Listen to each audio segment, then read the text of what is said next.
جنابی سروک مسعود بارزانی هەواڵانی بەڕێز ئەندامان و جەماوەری پارتی دیموکراتی کوردستان ئەم کاتەتان باش. لەم ڕۆژەدا هیوای سەرکەوتن بۆ جەنابی سەرۆک بۆ هەمووتان و بۆ کۆنگرەی پارتیمان دەخوازم. سەرکەوتنی کۆنگرەی چواردەی پارتی دەبێتە سەرکەوتنی هەموو پارتیەک و مایەی بەهێزبوونی هەموو گەلی کوردستانە. دەمەوێت لێرەدا زۆر سوپاسی جەنابی سەرۆک بارزانی بکەم بۆ متمانەدانەوەی بە من وەک جێگیری سەرۆکی پارتی. متمانە و ڕەزامەندی جەنابیان گەورەترین و گرنگترین هێزە بۆ من لە هەموو ڕوویەکەوە.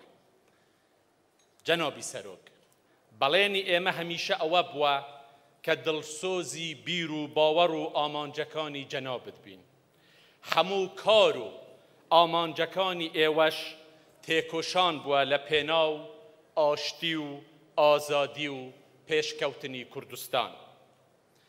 جەنابی سەرۆک ڕەمزی خەبات و بەرخودانی گەلی کوردستانە. کاتێک سەرۆک بارزانی ڕابەرایەتی دەکات هەموو گەلی کوردستان خۆی بەهێز دەبینێت. دڵنیایە لەوەی بەرگری لە مافە نەتەوایی و نیشتیمانیەکانی دەکات. گەلی کوردستان زۆر دەستکەوتی مێژووی بەدەستهێناوە. سەرۆک بارزانی ڕۆڵی هەرەسەرەکی هەبووە لە بەدەستهێنانی هەموو ئەو دەستکەوتانە بۆ گەلی کوردستان. هەمیشە بەرگری کردووە بۆ پاراستنی هەموو ئەو دەستکەوتانە. لە کاتی فەرماندەییکردنی شەڕی داعشیشدا لە جیاتی هەموو جیهان بەرگری لە بەهاکانی ئازادی و پێکەوە ژیان و لێبوردەیی کرد. دەبێ هەموومان هاوکار و یارمەتیدەری جەنابی سەرۆک بین بۆ یەکڕیزی ناوخۆ لە پێناو بۆ یەکڕێزی ناوخۆی هەموو حزب و لایەنەکانی کوردستانی، چونکە ئامانجی جەنابیان هەمیشە ئەوەیە گەلی کوردستان بە ئاشتی و ئازادی بژیت. تەنها ئەوەشە کوردستان پێش دەخات. یەکگرتووی ناوخۆی پارتی سەرچاوەی هێزی سەرەکیە بۆ ئەندامان و جەماوەری پارتیمان کە هەمیشە باوەڕێکی مەزنیان بە سەرکەوتنی بەردەوامی پارتی هەیە. لەبەر ئەوەش دەبینین پارتی بەردەوام سەردەکەوێت. بە هەر نرخێک بێت دەبێ ئەو یەکگرتوویە بپارێزین. لە کۆنگرەی ڕابردوودا گوتم پارتی دەبێ ببێتە حزبی خاوەن زۆرینەی کوردستان. بە هیمەتی هەموو لایەکتان توانیمان و کردمان. ئێستاش بەردەوام دەبین تاکو بە کاری زیاتر و فراوانکردنی خزمەتگوزاریەکان بە باشترکردنی گوزەران و ژیانی خەڵکی کوردستان و بەهێزکردنی یەکگرتووی هەرێمی کوردستان ببینە حزبی خاوەن زۆرینەی تەواو لە کوردستاندا. جێگەی دڵخۆشیەکی گەورەیە کە بەشداری ئافرەتان لە کۆنگرەی چواردەی پارتی فراوان بووە، بەڵام دەبێ ئەو فراوان بوونە لە کاری پارتیدا ڕەنگ بداتەوە. دەبێ پارتی زیاتر ڕێگە بۆ بەشداری ئافرەتان لە کاری حکوومەت بکاتەوە و ئافرەتانی کوردستان زیرەک و لێهاتوون، ئافرەتانی پارتی لەو بوارانەدا کە کار و بەرپرسیاتیان وەرگرتۆتە ئەستۆ ئەرکی خۆیان بە باشی بەجێگەیاندووە. دەبێ دەنگ و ڕۆڵی ئافرەتان لە ناو پارتیدا زۆر زیاتر بکەین. گۆڕانکاری و چاکسازی یاسایی زۆرمان کرد بۆ دابینکردنی مافی ئافرەت. دەبێ هێشتا زیاتری بکەین. دەبێ ڕۆڵی ئافرەتان لە کۆمەڵگەی کوردستان کاراتر بکەین. ئازادی خوازان بەر لە هەمووان دەبێ ئافرەت ئازاد بکەن. ئازادی ژنان لە کوردستان وڵاتەکەمان و کۆمەڵگەی کوردستان زۆر بەهێزتر و بەرهەمتر دەکات. هەواڵانی هێژە لە کاتی ئامادەکاری کۆنگرەدا گڕۆتینێکی زۆر لە ناو ئەندامانی پارتی بەدی دەکرا. زۆر گرنگە بۆ هەموو ئۆرگانەکانی پارتی درێژە بەو گەرم و گۆڕیە بدەن. هەروەها دەبێ بە هەمومان ڕێگە خۆش بکەین بۆ دەستپێشخەری گەنجانی پارتی. نەوەی تازە لە ناو پارتیدا خاوەن بیرۆکە و داهێنانی تازەن. ئەم هزرە تازەیە بە تێکهەڵبوون لەگەڵ شارەزایی خەباتگێڕانی پارتیدا دەتوانێت پارتی زۆر بەهێز بکات. هەر لەبەر ئەوەش ئێمە لە هەموو ئۆرگانەکانی پارتیدا دەبێ ڕێگە بۆ دەستپێشخەری لاوانی پارتی خۆش بکەین. لێرەوە بە هەموو گەنج و بە هەموو کچ و کوڕانی پارتی دەڵێن مەوەستن و بەردەوام کاری نوێ و داهێنانی نوێ بکەن و پارتی لە هەموو ئاستەکاندا یارمەتیدەری ئێوە دەبێت. لاوانی پارتی هێزێکی تازە و داهێنەری پارتین و زۆر هیوابەخشن. بارزانی نەمر مێژوویەکی ئەفسانەی خوڵقان چونکە باوەڕێکی زۆری بەهێزی لاوانی کوردستان هەبوو. بارزانی نەمر بزوتنەوەکەی بەهێزی لاوانی بارزانی دەست پێ کرد. دوای ئەوەش شۆڕشی سەرتاسەری کوردستانی بەهێزی لاوانی هەموو کوردستان هەڵگیرساند و درێژەی پێدا.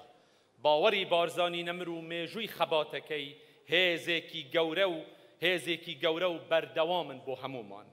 بارزانی باوەڕێکی بەهێز بە پشتیوانی خوای گەورە بوو ستەمکاران هەبوو. هەروەها باوەڕی بەهێز و توانای گەلی کوردستان هەبوو. بارزانی ئەو باوەڕ و توانایی کردە بزوتنەوەیەکی شۆڕشگێڕی گەورە کە هەموو گەلی کوردستانی خستە جوڵەوە. بەهۆی خەباتی بارزانی و پارتیەوە بۆ یەکەم جار لە مێژووی هاوچەرخی گەلی کوردستان دەوڵەتی عێراق لە دەستوری دوای شۆڕشی 14 تەمووزی ساڵی 1958دا کورد و عەرەبی کردە هاوبەش لە عێراق.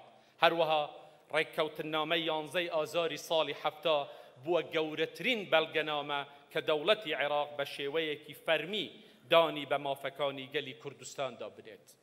ئێمە لە هەموو سەرکەوتنەکانماندا دەبێ خەبات و قوربانیدانی بارزانی نەمرمان لەبیر بێت. لێرەوە سڵاو دەنێرین بۆ گیانی پاکی بارزانی نەمر و کاک ئیدریس و هەموو شەهیدانی پارتی و کوردستان. بێگومان هەمومان لەم کۆنگرەیەدا چاومان لە شوێنی ئەو قارەمان و تێکۆشەرە دێرینانەیە نەوەی زێڕینی پارتی کە لە کۆنگرەکانی ڕابردوو لەگەڵمان بوون و ئێستا لە ژیاندا نەماون. سڵاو لە گیانی پاکی هەمویان.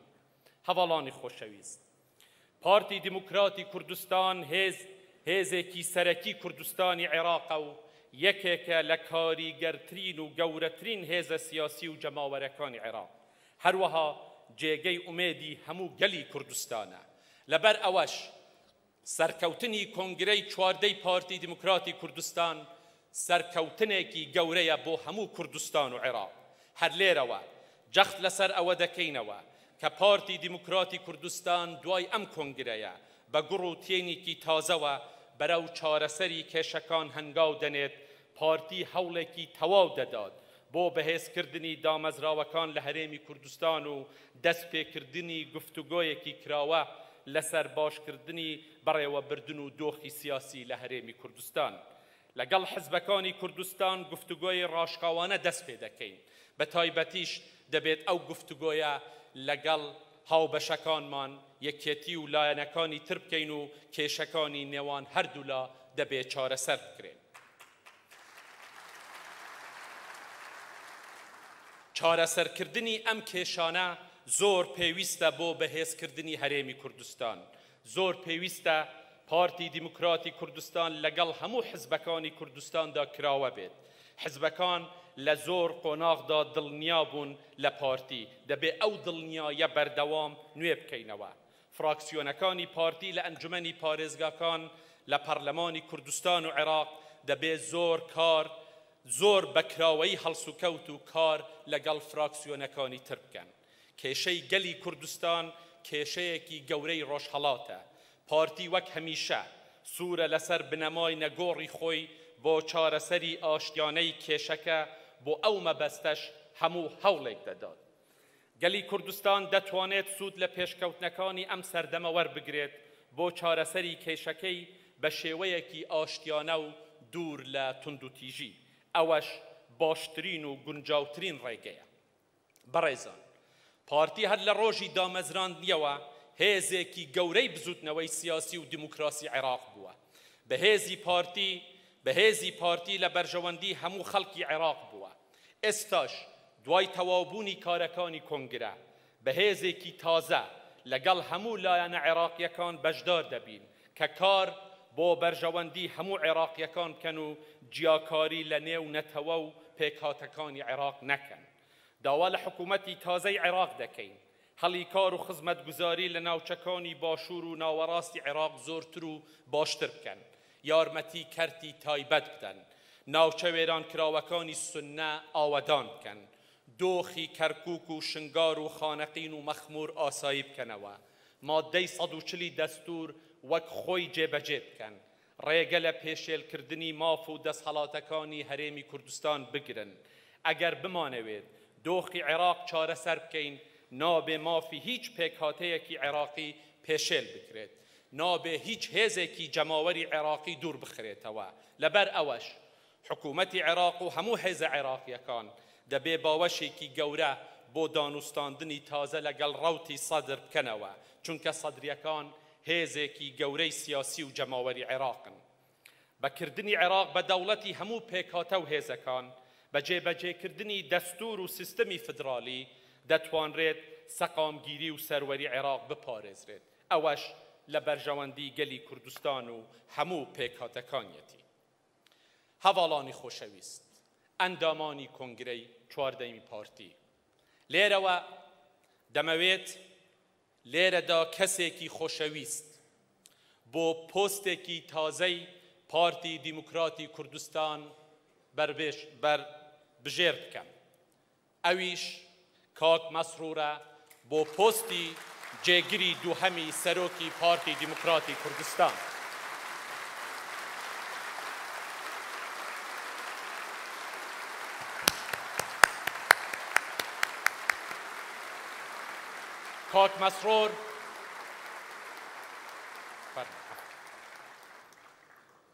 کاک مەسرور پەروەردەی جەنابی سەرۆک مەسعود بارزانیە، کەسێکی زۆر خۆشەویستیش بووە لە لای باوکم کاک دریس، کەسێکی بەتوانایە ئەندامانی مەکتەبی سیاسی و سەرکردایەتی پارتی بەر لە هەمویان شایەتن بۆ توانای ئەو بەڕێزە. خزمەتێکی گەورەی سەقامگیری و ئارامی کوردستانی کردووە. ئێستاش وەک سەرۆک وەرزیران ئەرکێکی زۆر قورسی لەسەرشانە کە دەبێ هەمومان پێکەوە یارمەتی بدەین بۆ سەرکەوتنی لەو ئەرکە قورسە کە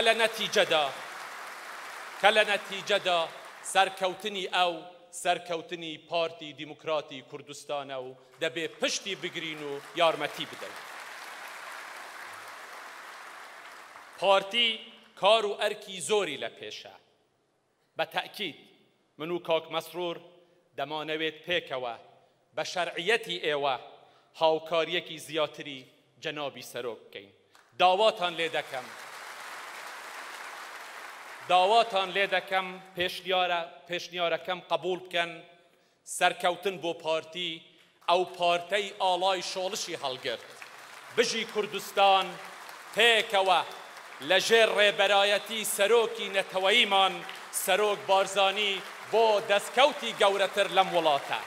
زۆر سوپاس بۆ هەموو لایەکتان. بەخێر.